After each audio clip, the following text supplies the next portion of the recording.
Alright, so the PS5 Pro was just announced. The time for this announcement was 2 in the morning for me, so, that's great. Anyway, let's just talk about the obvious, the design here.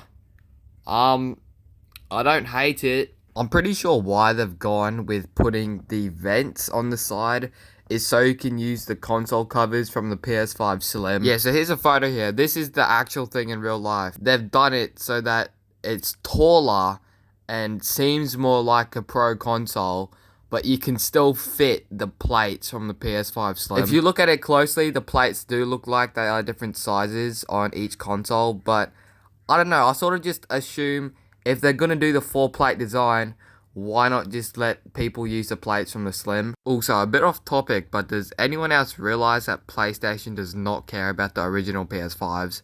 They don't even sell them on their website anymore. Anyway, the design, I don't hate it. The black vents are probably necessary because the new stuff with the graphics will probably make the console overheat. Alright, so the main new features that the PS5 Pro is getting is a larger GPU, advanced ray tracing, AI-driven upscaling, and PlayStation Spectral Super Resolution, whatever that is. Also in the video, it says higher frame rates and the orb is passing past 120 FPS. So maybe we're going to be able to go higher than 120 FPS, which is what we're currently locked at. Something I was a bit curious about was the AI-driven upscaling, and it's sort of just this new PlayStation feature which uses an AI machine to learn technology to make your graphics and stuff better. Essentially what I'm saying is AI makes the games look a lot nicer.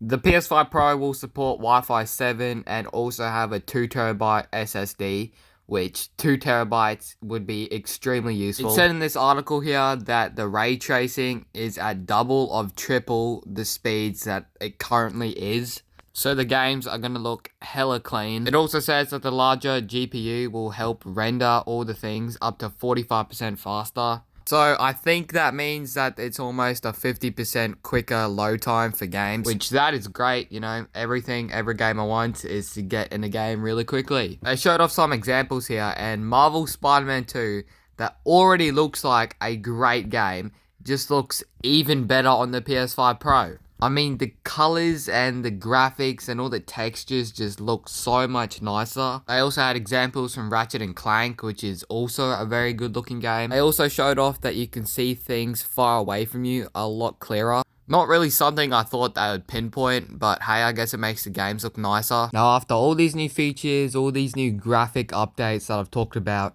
how much is this thing gonna cost? $700 USD and pounds. Now, as an Australian, I don't know how you see that type of money over there, but what I do know is $1,000 Australian for a console. Nah, I think I'm gonna stick with my now crappy graphics. Let's be real, they're gonna hit us with 5 nines and it's gonna look a lot more affordable and understandable. I've seen some comments and people are saying that $700 and it doesn't include a disc drive or stand. And if you factor that in, this price ends up becoming even more silly. You can't safely stand up your console and you can't play games from a disc on a $1,000 machine. Yeah, I'm gonna have to pass on this.